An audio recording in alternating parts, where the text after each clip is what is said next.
the prostitute who became my friend. Several times in life we've heard the famous quote that a friend in need is a friend indeed. Help us to come our way in different ways, through different paths, and in different circumstances and situations, where we look at ourselves and there comes somebody we never expected. There comes people and persons that we never thought we would ever meet. People we never thought we would relate to them. Sometimes you discover in life, you've known this person right from your childhood. You've known them, you've seen them, you grew up with them. But somehow you came to realize, like life's situation, life's journey, your path crossed later on in years, and you wondered, how comes did I not become a friend to this person? Or where was this person ever since I would have settled down completely with this kind of person? This serves as a background to what I want to share with you this morning. We are told that Joshua now, confident enough, knowing that the responsibility of dividing the God-given land, the God-given future, the God-given destiny to the children of Israel was lying upon his shoulder. He must cooperate with God, listen to God for direction, so that he may be able to do all that he needs to do and divide the land. And so in carrying out his duty, first he had to send spies to go and check the land and to see how the land is, how they are going to take over, what are the things they need to prepare in order to get into the land and take it. In the land of Jericho, as they stepped into the land, the first person they would go and settle down with was a prostitute. Don't forget the image that we know of prostitutes. Prostitutes are business people. They are people who deal with contracts. They are people who would most likely will never want to get married. And so fidelity is not part of their agenda, not part of their life. They will not be faithful to you. A prostitute, as we know in our own days, would only deal with you for that minute. And as long as you move away, they have turned to another client and expressed the same love, sympathy, and emotions for somebody else that they've just expressed to you.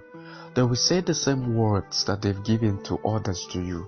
And so they could be people that could be tamed or titled double-tongued. Whatever they've said to you, don't think they have just said it only to you. They've said it also to other people. If they told you, I love you with all my heart, they must be telling somebody else the same thing. If they say, I care for you, they must have said something else. So they must have said that to somebody else also. And so when you look at somebody who cannot, you have to treat them with doubt and not with full trust. People you cannot really confidently trust completely. Those are the kind of persons that we're talking about in this situation. And so they went to meet a woman who most likely in history never got married, or in history got married and was never faithful. Somebody with a questionable character, whose end journey at the end of the day, when we now say she finally got married, we just look at it like, how comes? How did she finally got married? We are told in Matthew chapter 1, verse 5, that Salmon, the father of Boaz, whose mother was Rahab. So Rahab had one child called Salmon. Did she get it out of wedlock? Was she staying with her husband? We do not know. People of questionable character. When you begin to look into the scriptures carefully, you begin to find that Help does not just come just like that from places you expect. Most times help will come from persons you don't expect. And so what will the spies be doing with a woman who they should not trust? What will the spies be doing with somebody that she may be giving them yes and telling other people yes? But then she did something. At this time, she confidently hid them and told them, I know that God has given you this land. And she would bargain that her family will be saved. She would bargain that her family will enjoy the salvation that is coming, will enjoy the victory that is coming, will enjoy the grace of God that is coming towards the children of Israel. And so at the end of the day, Rahab was finally saved when you read through the whole of Joshua chapter 2 and going forward to other chapters. So what does this tell us in our own life?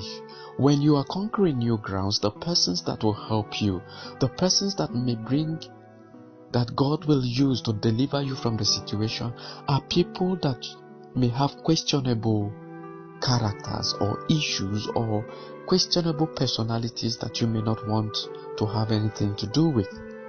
If you check, for example, when you look at even the master himself, we are told the 3 wise men came. And then you come and look for who is said the king that was born. This is a child lying in a manger. He wasn't in a palace. The star led the wise men, the magi, to place, not to a palace, not to a beautiful home, but to a manger to find the so-called born king of the Israelites. Questionable issues, questionable situations, questionable characters, questionable. Yet this baby born in a manger is said to be the one who is going to be the savior of the world. When you look at the story of Naaman the Syrian, who went to the prophet Elisha in 2 Kings chapter 5, he looked at what the prophet has said to him, go take a bath 7 times, and he looked at it like, how can he be telling me to do that? Is he truly a prophet? And it was the slave girl who does not have the kind of status he has, somebody who was lower ranking in terms of life situation, a questionable personality who everybody will ask, who advised you? You said the slave girl. How can you listen to your slave girl? A small girl, she's the one who is telling you in verse 13. If they have asked you to do a great thing, wouldn't you have done that? That is the kind of person that advised Naaman, and Naaman had to take the advice to go and do what the prophet has said to him. You look at the lives of the disciples, Jesus calling fishermen, people of lower rank. If he was looking for people who were going to bring about the kingdom of God, who are going to evangelize, the Pharisees were already equipped in the knowledge of the law, the Torah, every single thing. They knew these things by their fingertips. How comes will he go around looking for men who don't know anything, illiterate as they are? People of questionable character can be the one or the ones God will use to help you. In our society today, as we look into our lives, some people are being despised. We have people today we look down on. We walk towards the gate, we pass through the security, we greet them carelessly, and we don't care. We look at 1 or 2 persons around us and we don't see the need of even developing any relationship with them. Questionable characters, people we don't consider to be of help to our lives. Your wife is there. You believe that you told her you loved her when you met her before you got married to her. You told her you believed that she was going to be a partner. But today the way you treat her or the way you treat your husband shows that you look down and you despise him. Your neighbors, your friends, people you believe were God sent to your life. How do you treat them? Do you treat them as people you no longer consider as helpers to your life? As we begin to reflect about who are the persons that I despise, the question that should come to our minds should be, could it be that what I am struggling with, the areas I am trying to conquer, actually, the man to help me, the woman to help me, is the one I don't want to have anything to do with, to deal with? Could I really pray and ask the Lord to show me who my helpers are? There are people in life that, of course, we should avoid. Men that will work for our destruction and not for our salvation and not for our help. But Rahab demonstrated something to prove to the spies that she was capable of defending them. She lied on their behalf. She hid them and took the risk, putting her life at risk by hiding them. And it was in that act that the spies knew that definitely, whether she was a woman who was like a double-tongued person, whether she was a woman who would not be faithful to somebody as such, she had demonstrated something deep within, that at this point she had seen those that she would want to hold faithful to, those that she would want to commit her life to. And this is what ended the life story of Rahab, that she entered into the ancestry of Jesus. As you begin to look into your life, it is very important that you begin to say to God, who are my helpers? The place you're looking for a job, the place that you're going, the territories you're moving into, those areas of your life you're struggling with. Sometimes you are too spiritual that you think that the girl on the street who has been dating 7 boyfriends that you know may not be able to help you in your relationship crisis. You think that the woman who is divorced may not be able to help you in your marriage crisis. You think that the man who has lost his job may not be able to help you understand the game plan of how to work in an office or how to even write your application letter. The boy, the girl who does not have a job, you think cannot help you to even link you up to greater people who may help you to get a job. Who are the people you are despising? Are you sure that they are not God sent to your life? Are you sure they are not God sent to your ministry? Are you sure they are not God sent to the journey to the path you're supposed to take? But mind you, she was Rahab the prostitute. They weren't sent there to go and start a relationship with her. They weren't sent there to go and develop intimacy relationship with her. They were sent there to be able to get information about the land. So the relationship level must be defined. Rahab came into their life not to be their wife, not to be their sex worker, not to be their intimate friend. Of course, relationship would continue, but Rahab did not come into their life to be their wife. There was something. She was a businesswoman, and that also classified and described what the relationship was all about. Rahab told them, I need a bargain. When you read through,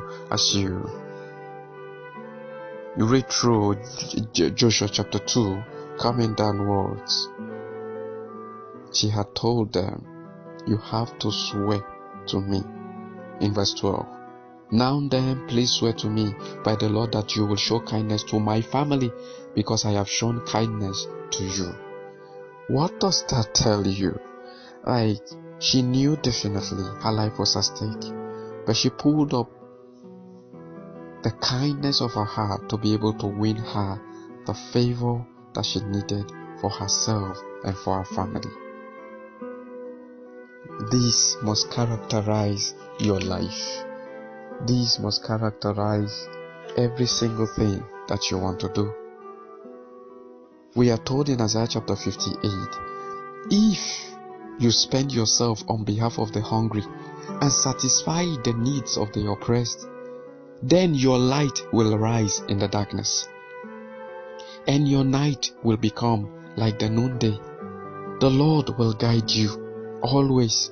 He will satisfy your need in a sun-scorched land and will strengthen your frame. You will be like a well-watered garden, like a spring whose waters never fail. Isaiah chapter 58 verse 10 to 11. What is he trying to say to us? That your act of kindness will save you even in a land that seems dry, sun-scorched land, and strengthen your frame, your body. You are able to survive the hard conditions, and that where others are not succeeding, you will be like a well-watered garden, and you're not failing in producing. Can you see that sometimes the land where we are about to conquer, whether deep within ourselves, whether attitude or what characters, whether it is a land where we're supposed to get a job, whether it's our marriage homes, that is the land we want to conquer, whatever, wherever it is, or the place where it is that you're expecting victory, we are told that kindness will pull up success for you, will pull up victory for you. It means you must consider the less privileged. You must consider those who you will have looked down on, the gate man, the worker, the helpmaid, the person around you, the woman with a questionable character, the woman who has struggled to maintain a marriage, the boy, the girl who may be an alcoholic but yet knows the handwork, how to do some certain things. Maybe it is your act of kindness to the street boy who sleeps on the street and is a thief. He will not, you cannot keep anything. You are not sure of trusting him because he may steal. Maybe it is the thief on the road who is also struggling deep within them to change, and you never know. It is your act of kindness to these people that society has abandoned and labeled as sinners, as the worst people, as people you should not have anything to do with. Maybe these are the ones that God is sending to your path to say, I will use them to heal you. I will use them to help you. I will use them to show you the path. I will use them to deliver you from the hands of the enemy. Moses himself had a questionable person. He was a man of anger. The man that killed, his history was known. Yet this man of questionable character was the one God was using.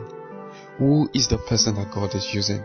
As you reflect today, I want you to pay attention to the following reflections. Maybe they may help you. Number 1, guidelines for reflection. How can we avoid despising people who are God sent in our lives, like our wives, our husbands, our friends, our neighbors? How can we avoid it? Tell us how husbands will be able to help despising a wife that was supposed to help them achieve the purpose of God in their life. Vice versa. How can we help not to despise our children who may be our life-saving God for the next generation and the next time? How can we help not despising our neighbors that God has sent to us and our friends that we meet, people who we may not want but yet are friends that God has sent?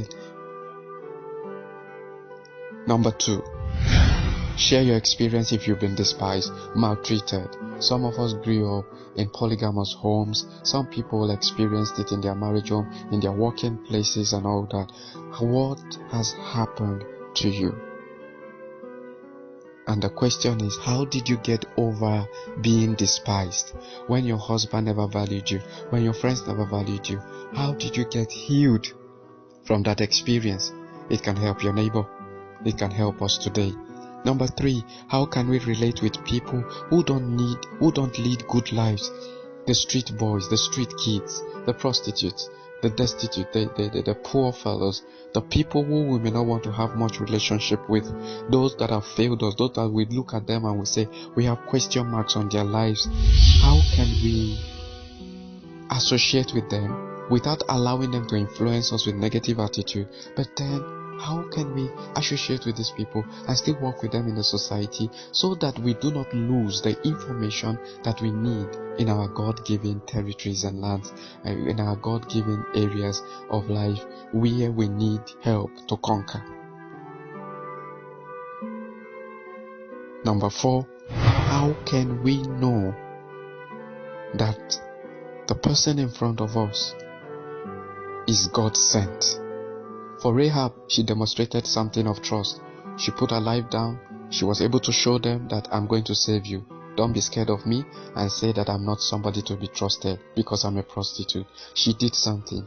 What other things do you think we can see in the life of people, even if they are not our standards or the kind of persons we love, that we can say to them, we can say no, despite the question.